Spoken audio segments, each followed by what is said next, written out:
Interaktif, sebuah acara khusus yang disajikan untuk penyandang disabilitas yang ada di Sumatera Selatan.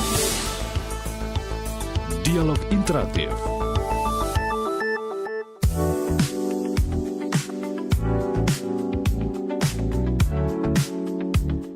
Pendengar, kami akan ajak Anda untuk bergabung bersama kami di Dialog Palembang. Siang ini kita ada di Dialog Ruang Disabilitas dan Inklusi.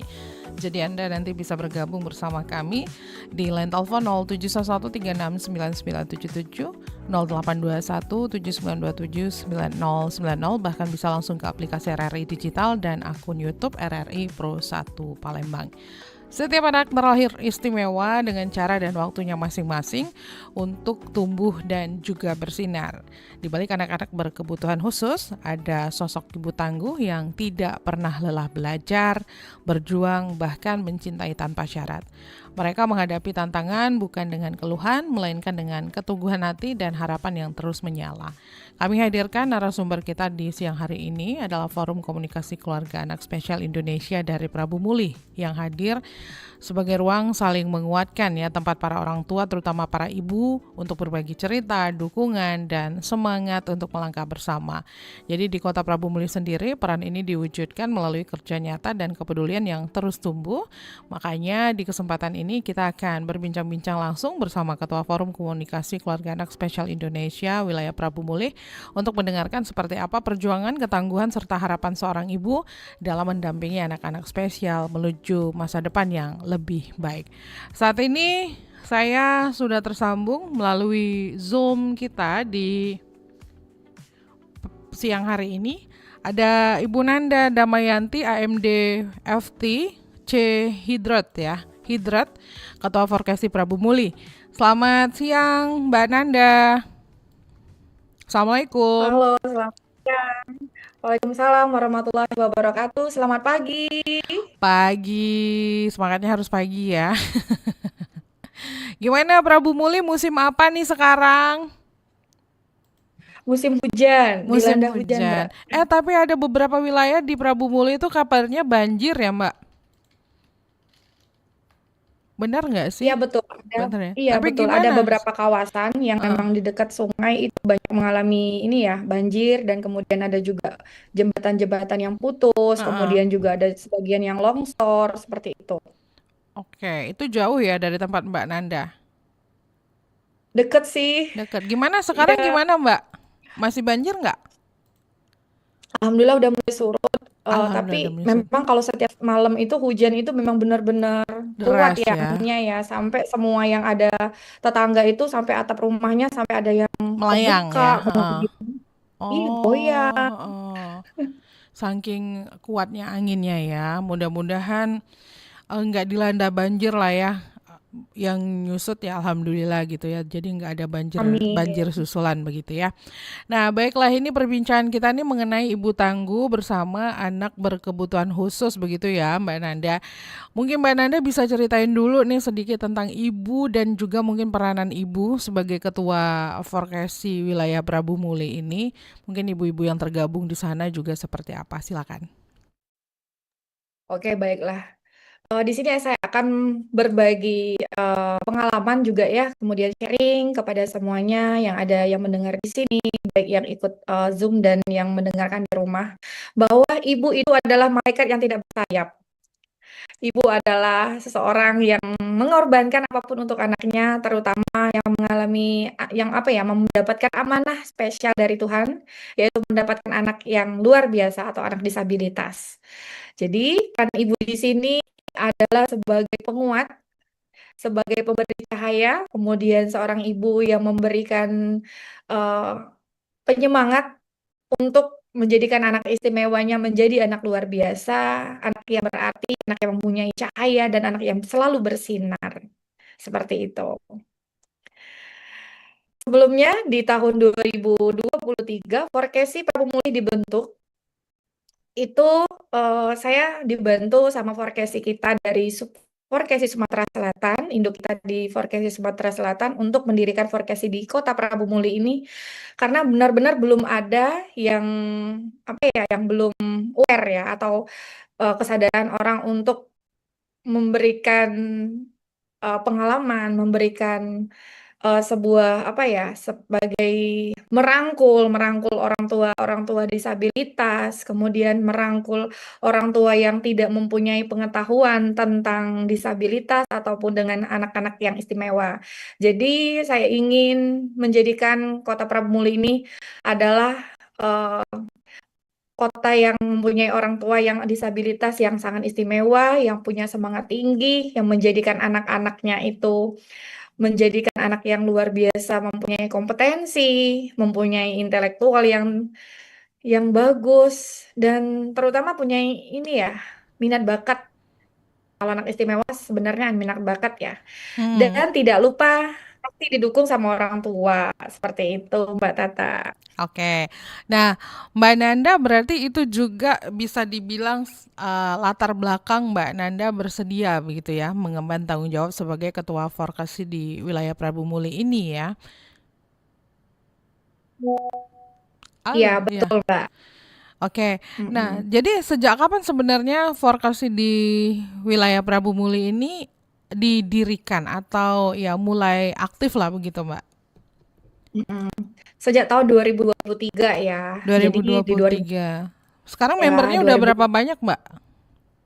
lebih dari 50 orang, Oh, alhamdulillah. alhamdulillah ya. Oke. Ya, udah ada lebih dari 50 orang. Jadi Heeh, kan memang membernya itu adalah parents-nya kita sendiri. heeh. Kebetulan saya ini adalah sebagai owner di Kota Prabu Muli yang memiliki praktek mandiri Mm-mm. untuk anak-anak berkebutuhan khusus terapi, Mbak. Jadi klinik terapi tumbuh kembang anak dan saya juga mendirikan sekolah luar biasa di sini namanya Iya. CB Generasi Emas.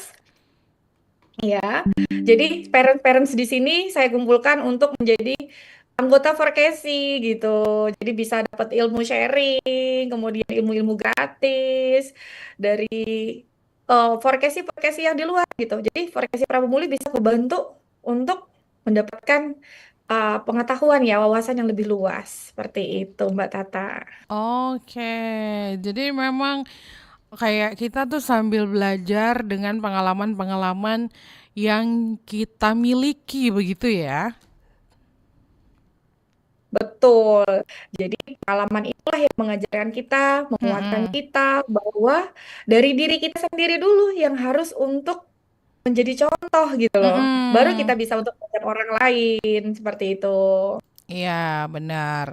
Jadi kalau misalkan apa mau mengajak juga kita juga harus punya sesuatu juga ya Mbak ya. Nggak mungkin kan orang kucuk-kucuk mau tanpa sesuatu yang bisa meyakinkan mereka-mereka ini ya untuk bergabung bersama kita ya nggak sih? Betul banget. Oke.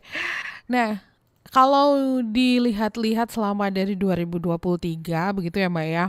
Bagaimana sih perjalanan emosional ibu-ibu ini ya saat pertama kali berbagi mungkin ya bahkan juga kan ada tuh yang mungkin berbagi tiba-tiba dia flashback cerita bagaimana mereka juga pertama kali mengetahui anaknya bahwa anaknya ini nih anak yang spesial begitu. Mm-mm. Jadi untuk emosional itu Mm-mm. sebenarnya itu beraneka ragam ya. Jadi Ya. setiap orang kan punya apa beda-beda beda-beda ininya ya, Mm-mm. tingkat Mm-mm. emosionalnya ya. Mm-mm. Jadi ada yang udah baper nih ibu-ibunya, ada yang kuat, ada yang Mm-mm. memang udah mampu menerima gitu. Tapi pengalaman yang saya hadapin di lapangan itu sejak 2023 Mm-mm. itu orang tua iya, terutama ibu yang mempunyai anak berkebutuhan khusus itu awalnya pasti mereka tidak menerima semua loh. Itu. Mm-mm. Mereka masih iya, mereka masih sedih, mereka masih menyalahkan dirinya sendiri. Mm-mm. Kemudian dia merasa insecure juga, nggak mau keluar, nggak mau apa ya, nggak mau ketemu orang gitu. Mm-mm. Nah, jadi di sinilah perannya kita untuk memberikan apa? Memberikan wawasan, kemudian membuka pikiran, memberikan edukasi, Mm-mm. pelan-pelan kita ajak. ketemu gitu ya, kita sharing, tapi sharingnya memang sharingnya sesama orang tua lain gitu loh. Mm-mm. Jadi jadi untuk yang baru-baru ketahuan nih anaknya itu ternyata ABK nih gitu. Mm-mm. Jadi kita nanti kumpul sama orang tua yang udah menerima gitu loh. Jadi mereka bisa sharing gimana sih tipsnya kok bisa kuat ya, Mm-mm. gimana cara kita untuk pelan-pelan apa ya menerima gitu loh, menerima dan ikhlas. Jadi memang kita pelan-pelan harus membuka pikiran mereka dari seperti itu dulu. Jadi kita nggak bisa harus langsung oh, ini loh Bu, Ibu baca ini ya, gitu nggak bisa. Mm-mm. Kemudian atau Bu nanti buka Google ya, atau ChatGPT ya, gitu loh. Anak ABK tuh bisa ini nggak bisa. Jadi kita harus pelan-pelan memang memberikan apa ya, memberikan contoh dulu. Kemudian kita juga saran. Ada yang beberapa yang kita saranin ya Mbak untuk cek ke tumbuh kembang anak, screening. Kemudian ada juga yang butuh ke psikiater juga. Beberapa ada parents, orang tua, ibu ya, yang Mm-mm. saya saranin banget untuk ke psikiater kalau yang memang udah benar-benar tingkat emosionalnya tidak bisa kita kita bantu lagi gitu. Disitulah nanti dibantu sama dokter spesialis jiwa ya. Psikiater itu membuka pikirannya gitu. Ibu-ibu yang bisa jadi untuk menerima anaknya. Seperti itu, Mbak Tata. Oke, nah jadi ada juga ternyata ibu-ibu yang tingkat kesabarannya atau kebaperannya ini justru malah kayaknya emang aduh ini nggak bisa nih kalau misalkan hanya kawan-kawan vokasi aja yang saling membantu begitu ya Mbak Nanda ya. Betul. Dan ketika kan berarti ada juga nih yang apa ternyata yang sampai ke psikolog gitu ya Mbak Nanda ya. Nah, ibu-ibu yang sampai ke psikolog itu jadinya seperti apa nih? Saat ini gimana? Apakah mereka ini juga sudah apa istilahnya tuh sudah sekarang pikirannya sudah terbuka, hatinya juga sudah mulai lapang dada begitu, Mbak? Ada sebagian yang udah terbuka, tapi ada sebagian yang masih belajar ya. Mm-mm. Jadi memang setiap mereka itu kadang-kadang tergantung juga sama internalnya ya. Jadi kalau Uh, punya suami yang bisa mendukung, mm-mm. suami yang bisa untuk memahami, itu Mm-mm. mudah Mbak menerimanya. Mungkin udah tanpa ke psikolog aja mungkin udah bisa gitu loh. Tapi Mm-mm. kalau misalkan memang kurang dukungan internal suaminya atau pasangan atau orang tua atau orang terdekat tidak mendukung itu yang lebih sulit. Mm-mm. Jadi si ibu jadi merasa sendiri gitu loh. Mm-mm. Jadi kita forecasting kan hanya jadi kita forecasting kan eksternal ya, di luar Iya. dari keluarga ya. Jadi kita kesulitan kalau tanpa didukung dan tanpa disupport sama orang dalam gitu loh. Jadi Mm-mm. memang kalau memang untuk sebaiknya memang kalau parents itu dia harus punya pasangan yang saling mendukung, satu komit, kemudian bisa menerima gitu loh. Mm-mm. Karena memang harusnya seperti gini, kata kunci anak-anak disabilitas atau anak istimewa, Mm-mm. ketika ibunya mampu terima, ketika ibunya yakin anak ini bisa, anak ini akan bisa berkembang. Mm-mm. Seperti itu. Oke. Berarti semua itu memang butuh bisa dibilang tuh memang semuanya butuh proses begitu ya, Mbak ya. Betul betul. Oke, jadi tantangan terberatnya apa nih Mbak yang pernah ibu-ibu hadapi sebagai seorang ibu dari anak berkebutuhan khusus ini? Tantangan terberatnya adalah orang di sekitar. Oh, Kenapa? heeh, heeh. Iya, Iya orang kenapa di Mbak? sekitar. Jangan kita lihat dulu tetangga deh gitu. Pertama mungkin saudara dulu. Ada yang saudara-saudara mereka itu ada yang menghakimi, ada yang mungkin membuli gitu. Kemudian ada yang ikut campur. Itu tantangan terbesar seorang ibu ya. Jadi Mm-mm, ketika dia mau proses, ketika dia udah mau mulai bangkit, tapi omongan-omongan dari keluarga, kemudian dari orang terdekat itulah yang menjadi tantangan dia untuk bangkit gitu loh. mm-mm, Nah, jadi dari siapa dulu? Dari berarti balik lagi ke ibunya. Ibunya mau nggak nih untuk anaknya? Karena orang lain kan hanya bisa berbicara ya, Mbak ya. mm-mm, Iya, kita sendiri yang sebagai ibu yang menjadikan anak ini cetakannya seperti apa gitu loh. Jadi kita kita nggak mikirin orang, tapi memang nggak mungkin mudah untuk bilang itu. mm-mm, Kita juga nggak mudah bilang sama ibu, Bu jangan didengerin deh mungkin omongan tetangga atau omongan keluarga, Bu cuekin aja. Nggak mudah semudah itu kita bilangnya. mm-mm. Karena memang kayak gitu. butuh proses ya. Jadi Mm-mm. ada masa-masanya, ada di fase-fasenya mereka. Ada beberapa bulan mungkin memang mereka lagi untuk mengobati hatinya dulu untuk mulai menerima gitu Mm-mm. kan. Jadi saya pernah sharing nih berbagi pengalaman sama parents yang memang punya anak ASD ya Mbak atau yang dibilang autis ya. Jadi Mm-mm. dia punya anak autis. Ketika usia anaknya 7 tahun dia baru mau menerima Mbak. Kalau bahwa anaknya itu adalah anak autis, anak berkebutuhan khusus. Jadi selama ini benar-benar dia itu menolak dan apa ya? eh Kayak menentang gitu loh, menentang banget anakku nggak apa-apa gitu, anakku Iya, iya. pinter, anakku nggak seperti itu gitu loh. Aku udah makan sehat, aku udah periksa kehamilan, jadi kayak bentrok sama hatinya gitu.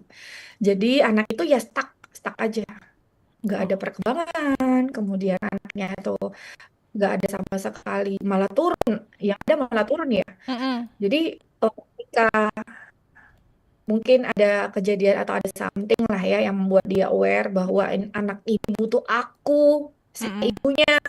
Mm-mm. Anak ini kalau nggak saya siapa lagi gitu loh. Nah, di situ Iya. yang membuat dia bisa bangkit. Sekarang anaknya udah 90% itu udah bagus banget jadinya. Jadi dari ibu dulu. Kalau ibunya bahagia, otomatis tuh anaknya juga ikut bahagia dan ada Betul, progres begitu ya, Mbak ya. betul. Harus happy dulu. Iya. Kalau nggak happy, itu makanya apa ya? Vibes-nya kan apa nular gitu ya, Mbak ya. Percaya nggak percaya ya, memang kedekatan emosional seorang ibu dan anak itu kan pasti dekat banget begitu kan ya. Jadi berpengaruh banget begitu ya. Nah, jadi gimana nih? Apa yang membuat ibu-ibu biar tetap kuat dan tetap bertahan di tengah berbagai tantangan tersebut, termasuklah orang sekitar, bahkan mungkin juga orang terdekat begitu ya. Silakan, Mbak. Oke, jadi tantangannya pasti kan banyak ya. Kemudian juga tipsnya untuk biar dia tetap kuat gitu. Mm-mm, Jadi intinya satu, percaya sama Tuhan. mm-mm. Anak anak ini kan yang apa? Ciptaan Tuhan ya, Ya, titipan Tuhan, manah dari Allah gitu kan. Jadi yakin aja, percaya aja bahwa anak ini punya rezekinya, anak ini punya kemampuan, tinggal kita mencetaknya itu bagaimana, tapi memang butuh proses yang memang kita harus bisa mengesampingkan dulu ego-ego nih gitu loh. Nah, kemudian eh, kuncinya lagi ibu ini harus bisa mengimbangi antara contoh ya, yang seperti itu kan kadang ibu anak berkebutuhan khusus dengan yang memang bekerja, ibu pekerja atau ibu yang ibu karir ya. Nah, itu harus bisa mengimbangi, harus bisa menyeimbangkan mana waktu untuk si anak, mana untuk waktu untuk bekerja, mana waktu untuk keluarga, mana waktu untuk di sekitar gitu. Jadi memang baiknya mereka tidak bekerja gitu. jadi, Kenapa? Karena biar fokus dulu gitu. Karena anak ini kan umurnya nggak ada yang mundur ya. Pasti anak itu usianya pasti selalu maju gitu kan. Pasti anak tuh selalu berkembang, pasti kan maju terus. Nah, ketika kita untuk memutuskan, memang nggak mudah. Ah, udah resign aja deh, nggak juga. Tapi kalau tidak ada sama sekali yang bisa mendukung di rumah untuk perkembangan si anak ini, orang tuanya bekerja semua, itu akan sulit banget untuk menghadapi tantangan itu. Karena apa? Kesibukan bekerja, kemudian juga profesional kerja pasti dituntut kebagi-bagi pasti nih otaknya ya Mbak. iya, iya. Jadi mendingan fokus dulu untuk anak, eh, fokus untuk anak, kemudian dia juga harus bisa ngimbangin hobi ya. Jadi si ibu Mm-mm. mungkin hobinya di dapur, mungkin sambil bisa masak-masak menu-menu anak-anak spesialnya gitu loh. Jadi memang harus benar-benar nggak ada keganjelan gitu. Jadi ibunya biar tetap fokus. Tapi kalau bagusnya lagi, kita sebagai ibu itu harus punya planning nih. Planningnya Mm-mm. apa? Mm-mm. Pertama, anak kita harus screening ke dokter itu minimal 1 bulan sekali. Mm-mm. Kalau nggak bisa dokter tumbuh kembang, dokter anak deh 1 bulan sekali kita screening mulai dari bayi ya. Iya. Jadi biar tidak keterlambatan tumbuh kembangnya nih. Jadi misalkan 6 bulan biasanya udah udah duduk, udah mulai belajar tuh anak saya enggak ya. Jadi ada preventif Mbak Tata gitu di situ. Mm-mm. Jadi ya ada pencegahan sedini mungkin, kemudian juga kalau misalkan dari orang tua yang di kalangan menengah ke bawah bisa juga ikut posyandu. Kemudian kalau misalkan ikut posyandu kan tiap bulan tuh nanti ada apa kayak edukasi-edukasi dan kemudian pemeriksaan-pemeriksaan itu. Mm-mm. Kalau memang ada misalkan ada tanda merah nih anaknya mengalami stunting ataupun masalah dalam tumbuh kembang baik kognitif gitu, Mm-mm. motorik, itu segera mungkin atasi, jangan sampai nanti-nanti, jangan sampai tunggu aja kapan dia bisa, tunggu aja mungkin di tahun depan, jangan-jangan tunggu-tunggu. Itu bukan kita karena kita kan bukan lagu ya. Iya. Bukan bukan kayak lagu apa tuh namanya? Yang lagi viral itu ya. Jadi kita itu harus secepatnya atasin. Jadi kita benar-benar aware bahwa tumbuh kembang itu harus cepat dikejar gitu. Mm-mm. Biar apa? Biar kita nggak stres. Jadi ketika kita tunda-tunda, itu stresnya makin makin jadi gitu loh. Mm-mm. Makin makin terlambat, kemudian biaya yang dikeluarkan juga makin banyak. Jadi memang harus dari ibunya dulu. Jadi bagi ibu-ibu yang di luar, terutama yang ibu-ibu muda nih, yang punya nanti ada bakalan program punya baby, jadi harus banyak belajar dulu Mm-mm. perkembangan anak itu usia mulai dari 0 bulan sampai 1 bulan tuh apa gitu loh. Jadi jangan kita nggak belajar, tapi kita nggak mau menerima gitu loh. Mm-mm. Jadi kita harus belajar dan kita harus mau menerima. Seperti itu Mbak Tata. Oke. Jadi kalau saya tarik secara garis besarnya adalah memang waktu yang sangat penting sama dukungan, begitu ya Mbak ya. Betul. Jadi kalau misalkan kombinasi dua itu sudah terpenuhi ya apa ya semuanya tuh akan apa progres yang kita harapkan itu memang akan segera terwujud begitu ya Mbak ya. Tapi kalau Ya, misalnya melihat dari member-member yang ada di Farkasi Prabu Muli sendiri, itu ibu-ibunya semuanya full time mommy atau memang ada juga nih ibu-ibu yang bekerja begitu, Mbak? rata-rata ibu bekerja. Jadi hanya Oh, 70%, heeh. hanya 70% adalah ibu bekerja, 30%-nya adalah mami. Memang benar-benar ibu yang bisa sepenuhnya untuk anak. Jadi kebanyakan Mm-mm. mereka jarang di rumah ya. Mm-mm. Oh, justru kebanyakan ini ya, ibu-ibu bekerja ya. Iya, karena juga kalau kita flashback nih, Mm-mm. kenapa ya banyak ibu bekerja ya yang punya anak disabilitas atau anak berkebutuhan khusus? Nah, Karena kenapa pertama tuh? pola makan. Kena, Iya, pola makan pada saat kita bekerja, banyakkan yang gulanya tinggi, kemudian juga polusi ketika kita berangkat kerja ke tempat kantor, ada polusi pada saat hamilnya, kemudian pakai skincare yang tidak aman gitu. Jadi memang ibu bekerja menjadi apa ya, menjadi resiko tinggi untuk yang anak-anak yang disabilitas. Kemudian ini akan saya seperti itu, Mbak. mm-mm. Nah, berarti ini tuh semuanya maksudnya gini, barusan Mbak Nanda juga mengatakan bahwa kenapa itu bisa semua terjadi pada ibu-ibu yang bekerja ya, karena sebenarnya secara tidak langsung bisa disebabkan ya oleh ya penggunaan skincare dan lain-lain dan ini juga memang berdasarkan medisnya juga maksudnya teman-teman ibu-ibu ini juga sudah konsultasi dan mendapatkan edukasi juga berdasarkan kesehatan realnya juga seperti itu ya Mbak ya maksudnya gitu ya bukan cuma berdasarkan pengalaman saja ya. Betul. Jadi risetnya seperti itu. Jadi memang kemudian nih daerah nih ngaruh juga, daerah-daerah yang cenderung banyak pabrik dan kemudian seperti yang banyak tambang itu resiko tinggi terhadap anak yang kelahiran anak berkebutuhan khusus seperti itu karena polusi dari pabrik kemudian limbah-limbahnya itu yang mempengaruhi Mm-mm, mempengaruhi kondisi lingkungan gitu loh Mbak sebagai eksternalnya. mm-mm. Oh, oke.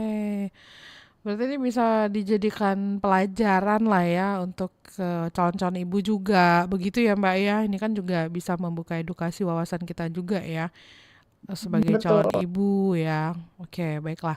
Nah, jadi kalau Mbak Nanda bilang ya, untuk peranan keluarga sendiri begitu, seberapa besar Mbak dampaknya, impactnya begitu ya, dibanding kita tuh dapat dukungan dari orang luar? 75%. 75% dan 25 Betul. persennya itu dari diri sendiri. Dari diri sendiri. Ya, Oke. benar. Nah kalau dari orang luar Mbak, berpengaruh juga nggak Dari sih? Karena kita kan hidup bersosialisasi begitu ya, makhluk pengaruh juga. sosial. Heeh. Berapa persen lah? Iya. 25. Jadi kalau misalkan presentasinya mungkin sekitar 20% bisa ya untuk dari orang luar. Mm-mm, Kenapa? mm-mm. Karena kita juga harus butuh apa ya? Butuh circle yang positif gitu Iya. loh. Dukungan gitu. Ada kan kalau misalkan contoh dari orang luar nih, yang ini ya, jadi kita harus sering, jadi kita kadang-kadang mungkin sharing, ada yang nguatin atau memberikan saran, seperti misalkan, oh nanti kamu kasih ini ya di rumah makanan ini, kemudian oh nanti kamu tidak boleh kasih ini ya, nah itu Mm-mm. dukungan yang tidak kita dapetin di dalam gitu. Mm, mm-mm. Oke. Jadi biar berpertahanan benteng ketangguhan itu tuh nggak ini ya Mbak ya, nggak runtuh ya. Betul. Tapi Iya, Mbak, betul. saya mau tanya nih, bagaimana respon masyarakat di sekitar wilayah Prabu Muli sendiri ya terhadap ya anak-anak spesial kita ini sejauh ini? Mm-mm. Sejauh ini ada sebenarnya sebagian yang peduli ya, ada Heeh, sebagian yang memang kurang memperhatikan, Mbak. ya, Karena kan kita di Muli masih daerah ya. mm-mm, Nah, jadi nggak kayak di kota-kota besar ya, seperti misalkan Jakarta, kota Palembang nih, yang udah memang udah nggak mungkin nggak awam lagi dengan anak ABK gitu ya, anak berkebutuhan khusus. Di sini mereka masih menganggapnya itu adalah seperti ya penyakit, ada yang mm-mm, bilang seperti kutukan, ada yang bilang seperti apa ya, azab, ada yang bilang mbak ini tanda kutip, aduh nggak enak semua mm-mm, didengar mm-mm, ya. mm-mm, Jadi kebanyakan kalau di sini tuh mereka lebih nganggapnya kalau udah memang anaknya mohon maaf punya keterbatasan ya udah diterima aja, ya udah di mm, rumah aja, ya udah deh mm-mm, inilah anak saya gitu. Jadi kayak nggak ngapa-ngapain. Nah di situ kayak jadi kayak mereka pasrah gitu loh. mm-mm. Iya kan banget. Oke. Jadi kayak ya cuman bisa ya udah terima aja gitu ya Mbak ya. Ya, walaupun sebagian dari mereka kan banyak ada orang datangan nih. Mm-mm, mm-mm, Contoh ada yang mungkin dinasnya di Prabu Mulih. Nah, itu mm-mm, yang mereka lebih lebih aware ya, mm-mm, paham terhadap anaknya. Kemudian dia yang mau untuk perkembangan anaknya, dia mm-mm, ada semangat tinggi. Itu rata-rata orang mereka yang memang pikirannya memang udah maju ya. Jadi mm-mm, mereka mm-mm, memang mm-mm, orang dari luar ataupun mm-mm. juga mungkin dari keluarga yang mungkin dari menengah ke atas, ada juga dari yang dari apa dari lingkungan-lingkungan yang memang punya punya apa ya namanya kayak kita tuh bilang punya nama ya gitu. Tapi Iya, kalau misalkan dari kalangan ke bawah atau memang penduduk yang benar-benar penduduk sini ya Mbak ya, iya, penduduk ini penduduk yang namanya kita bilang tuh jadi dia mereka lebih ke mayoritas ini tuh mereka kurang memahami, oke. kurang Nah, Mm-mm. jadi Mbak Nanda sebenarnya apa yang masih perlu diperbaiki terkait pemahaman masyarakat tentang anak-anak berkebutuhan khusus ini? Oh, harusnya memang kami gini dari pemerintahnya ada perhatian seperti itu. Kemudian juga dari masyarakat sekitar mampu untuk membantu dan menyemangati ya menerima gitu ya. Jadi memang di sini mungkin saya ke depannya juga mungkin lebih ini ya lebih harus aktif lagi dengan pemerintah-pemerintah setempat ya di sini ya. Mungkin kayak ada ada harus bekerja sama lagi dengan yang pemerintah sini karena memang kami kurang sekali untuk disenggol untuk masalah untuk yang kayak anak disabilitas ini Mbak, untuk orang tua. Kemudian juga tidak ada wadah khusus dari pemerintah yang memang mewadahi dan membantu untuk anak-anak disabilitas, kecuali memang anak yang stunting ya, memang ada program di puskesmas seperti Ya. itu. Oh iya, namun yang tidak terdaftar dan tidak aktif di puskes Mm-mm. atau di pelayanan kesehatan setempat itu rata-rata tidak tersenggol, Mbak, seperti itu. Mm-mm. Kurang terdata, kurang terdata. Jadi memang Hmm. kita sebagai vokasi inilah yang harus rajin-rajin datang datang ke puskes, ke kantor lurah, pelaporan, pendataan. Jadi kita ada namanya survei juga ke lapangan gitu loh. Melaporkan Oh, bahwa ada anak yang disabilitas kurang mampu, iya. seperti itu, Mbak. Jadi kehadiran Forkasi sendiri itu berarti sangat membantu ya nggak sih? Jadi kan yang tadinya individu-individu ini yang tidak tahu harus kemana ya dalam artian mungkin ya untuk hal-hal apa untuk kontrol kesehatan misalnya di layanan puskesmas saja kadang kan mungkin kan butuh dukungan tadi ada yang minder ada yang segala macam dengan adanya Forkasi jadi semuanya itu jadi satu begitu ya Mbak ya? Ya, betul. Jadi ada beberapa mungkin yang dari Mm-mm. puskes tidak mengetahui tuh Iya iya. kalau mereka kan hanya pemeriksaan itu taunya anak disabilitas tuh ya stunting ya atau Heeh, mungkin yang heeh. muka tipu gitu loh. Iya. Dengan Vokes ini tahu bahwa data anak yang disabilitas ada berapa, kemudian yang tergabung di Forkesi di Kota Prabu Beli itu harusnya ada tahu berapa gitu loh Mbak. Jadi biar membuka mata juga, membuka pikiran masyarakat Mm-mm. di sini juga. Oh iya. Nah jadi kalau program-programnya sendiri yang ada di Forkesi wilayah Prabu Muli ini, kalau mendampingi keluarga anak spesial sendiri tuh seperti apa, Mbak?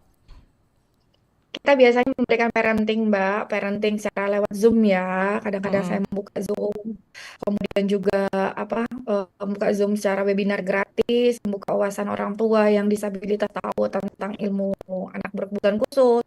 Kemudian juga kita melaporkan di puskesmas juga ada beberapa anak yang mengalami apa disabilitas atau keterbatasan seperti itu. Kemudian Mm-mm. juga Forkesi itu selalu memberikan apa ya namanya kayak promosi ya, kita selalu promosi promosi Forkesi namanya. Promosi itu dengan misalkan ada kegiatan-kegiatan senam nih gitu kan, ada kegiatan senam di lapangan, di situ kita akan di situ kita mengedukasi bahwa kalau misalkan anaknya yang Bu ini contoh misalkan kita kelihatan nih anaknya disabilitas, Ibu anaknya udah sekolah belum gitu loh, kita tanya Ibu anaknya udah usianya berapa, jadi kita melakukan pendekatan seperti itu Mbak sebelum kita memang benar-benar terjun. Jadi kita memantau dulu ke lapangan, saya sebagai Forkesi Prabu Muli memantau ke lapangan, kemudian setelah memantau ke lapangan kita juga mencari data-data lewat kelurahan. Dan nanti kan di lurah ada data nih gitu. Walaupun misalkan Mm-mm. nggak terdata, kita masukkan di datanya gitu. Biar dapat ini Mbak, biar dapat bantuan bagi Mm-mm. yang tidak punya gitu kan. Seperti bantuan kursi roda. Kemudian juga saya kadang-kadang juga ada cerita-cerita kalau misalkan ada yang kerja di bagian kantor Pertamina ya, kita Mm-mm. minta eh, sharing-sharing gimana sih cara dapat bantuannya dari CSR Pertamina gitu loh, untuk Forkesi gitu loh. Seperti itu sih Mbak. Masih Mm-mm. berusaha masih berusaha banget untuk mendapatkan bantuan dan biar bisa membantu ibu-ibu yang tergabung di Verkesi, terutama ibu-ibu yang tidak mempunyai kemampuan dalam ekonominya seperti itu Mbak Tata. Nah, dampak yang paling dirasakan para ibu-ibu ini setelah gabung dengan Forkesi sendiri gimana nih, Mbak? Pertama, mereka tahu nih anaknya harus diapain gitu. Mm-mm. Kemudian punya teman baru, keluarga baru, Mm-mm. senasib sepenanggungan ya orang bilangnya. Ya. Jadi punya semangat baru, kemudian punya teman-teman yang mendukung gitu bahwa kita tidak sendirian, kita bergerak bersama gitu kan. Jadi mereka sangat mendapatkan impact-nya ya, mendapatkan ya positif vibes-nya juga ketika mereka berkumpul gitu kan. Mm-mm. Mm-mm. Jadi memang di sini forecast itu memang tujuannya kan mewadahi ya, Mm-mm. membantu, mengedukasi, Iya. mewadahi gitu kan. Mm-mm. Ya, kita kan sama aja bilang relawan lah ya Mbak ya gitu kan. Jadi memang siapa yang mau ayo gitu loh. Siapa yang belum mau harus harus mau. Iya. Oke, jadi emang sebegitu berdampaknya begitu ya untuk paling tidak meringankan lah ya, meringankan beban-beban ataupun ya keluh kesah yang ingin diceritakan tuh tahu tempatnya di mana karena sepenanggungan begitu ya Mbak ya. Berarti Forecast itu dalam sehari-harinya terus membantu para ibu-ibu ini agar tetap percaya diri dan tidak merasa sendirian begitu ya. Ya, betul. Nah, kalau Mbak Nanda sendiri punya harapan apa untuk masa depan anak-anak spesial ini, khususnya yang di wilayah Prabu Muli? Oke. Saya mewakili ibu dari anak spesial yang mengalami keterbatasan fisik di anak saya sendiri. Jadi, saya berharap semua ibu adalah sebagai ibu yang kuat, ibu yang selalu mendampingi dan memberikan yang terbaik untuk anaknya, sehingga usia seorang ibu itu udah udah tiba gitu. Jadi jangan menyerah, selalu mau berusaha, yakin Tuhan itu menciptakan anak ini adalah anak suatu anak yang luar biasa, diciptakan punya rezeki untuk orang tuanya sendiri.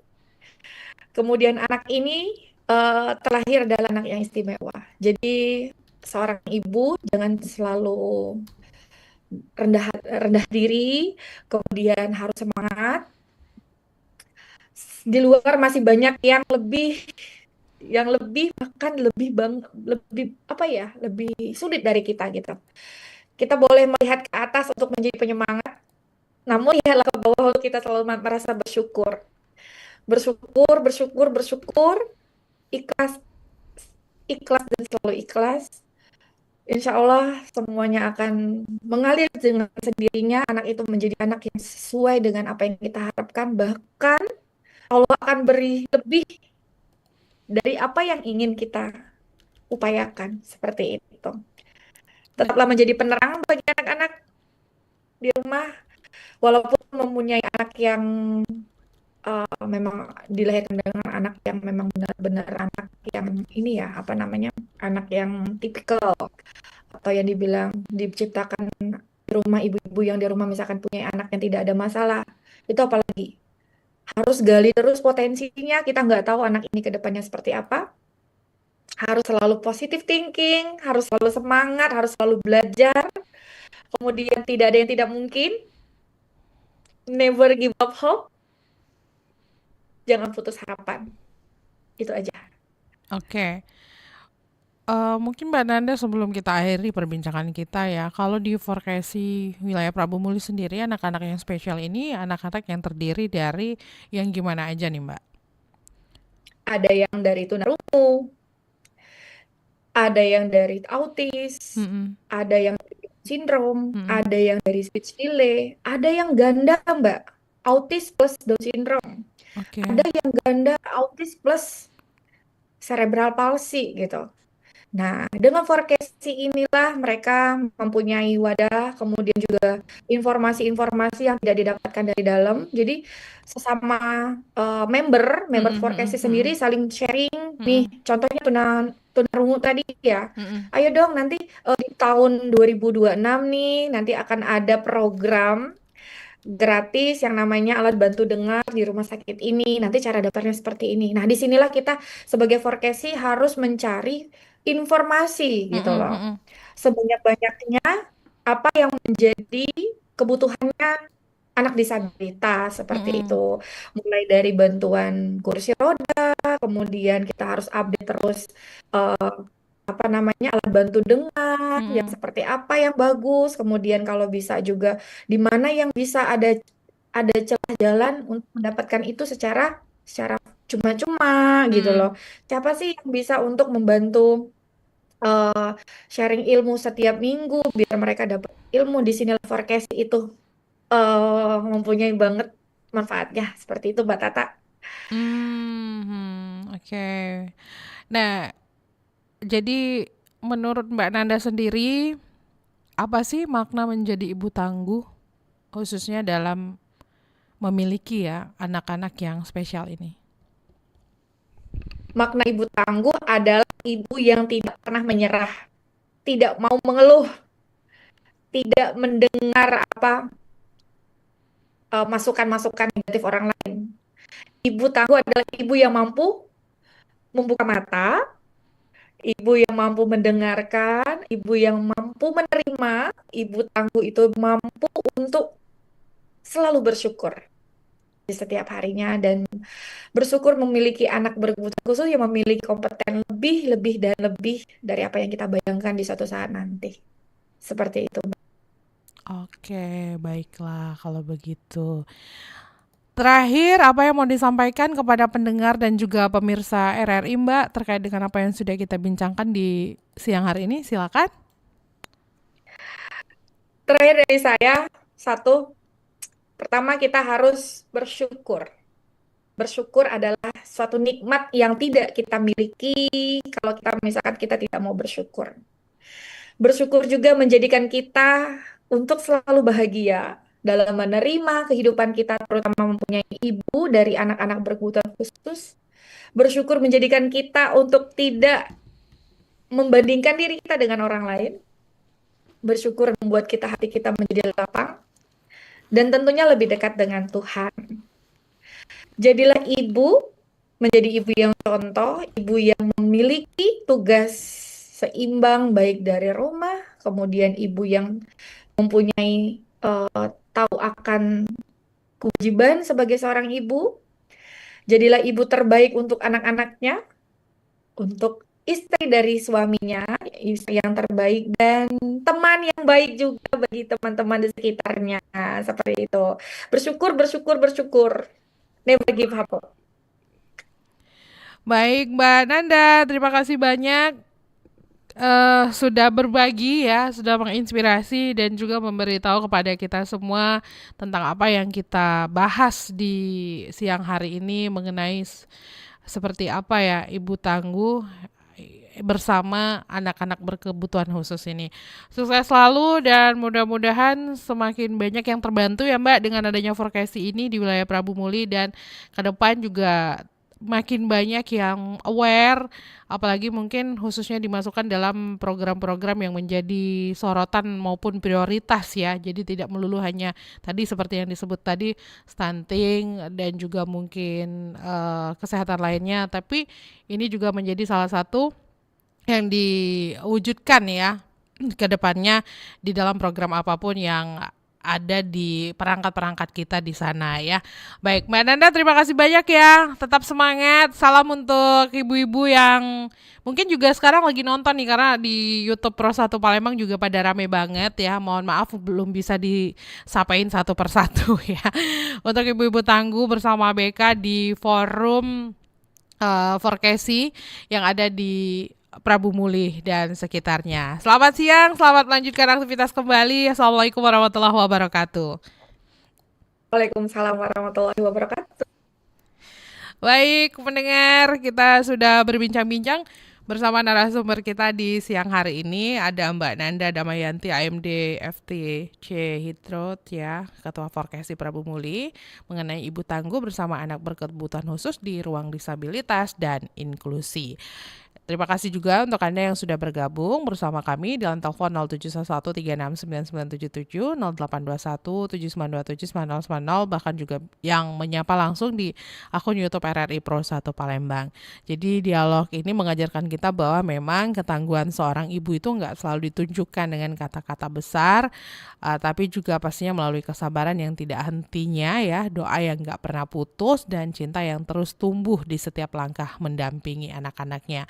Nah, anak berkebutuhan khusus itu bukanlah batasan untuk bermimpi, melainkan juga amanah istimewa yang melahirkan kekuatan luar biasa dalam diri seorang ibu. Jadi melalui kebersamaan di Forum Komunikasi Keluarga Anak Spesial Indonesia, khususnya di wilayah Prabu Muli pun, para ibu juga menemukan bahwa mereka itu tidak sendiri, ada tangan-tangan yang saling menguatkan, ada hati yang saling memahami, dan ada harapan yang dirajut bersama. Jadi dari Prabu Muli, pesan yang bisa kita terima adalah tentang penerimaan, ketulusan dan keberanian yang harus selalu menggema bahwa setiap anak itu berhak tumbuh dengan kasih dan setiap ibu juga layak dihargai atas perjuangannya.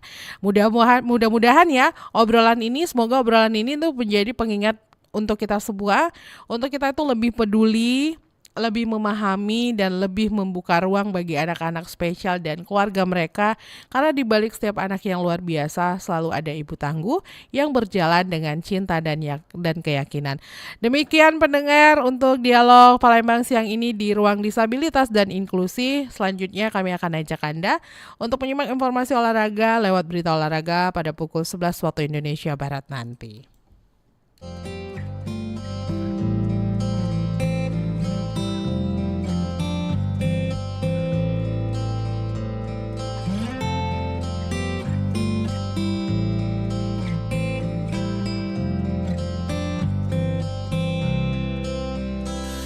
Tak ada manusia yang terlahir sempurna. Jangan kau sesali segala yang telah terjadi. Kita pasti pernah dapatkan cobaan yang berat. Seakan hidup ini tak ada artinya lagi. Syukuri apa yang ada. Hidup adalah anugerah. Tetap jalani hidup ini, melakukan yang terbaik.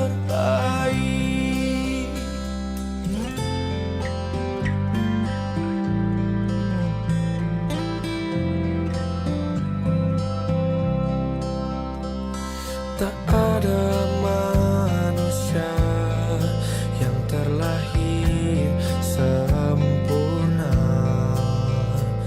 Jangan kau sesali segala yang telah terjadi. Syukuri apa yang ada. Hidup adalah anugerah. Tetap jalani hidup ini, melakukan yang terbaik. Tuhan pastikan menunjukkan kebesaran dan kuasanya bagi hambanya yang sabar dan tak kenal putus asa.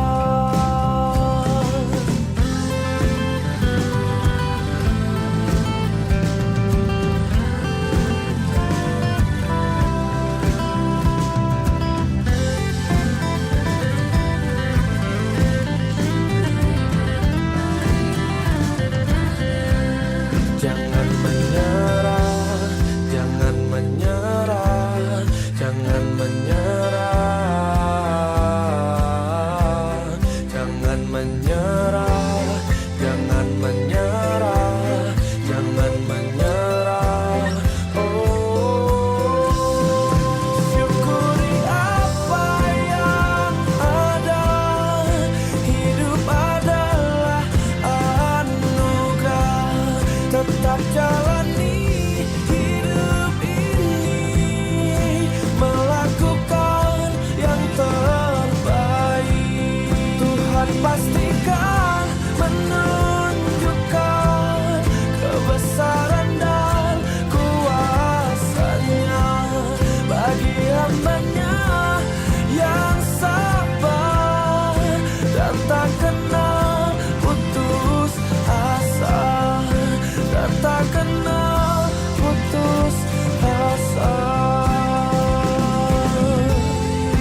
Demikian tadi, dialog interaktif khusus untuk penyandang disabilitas yang ada di Sumatera Selatan.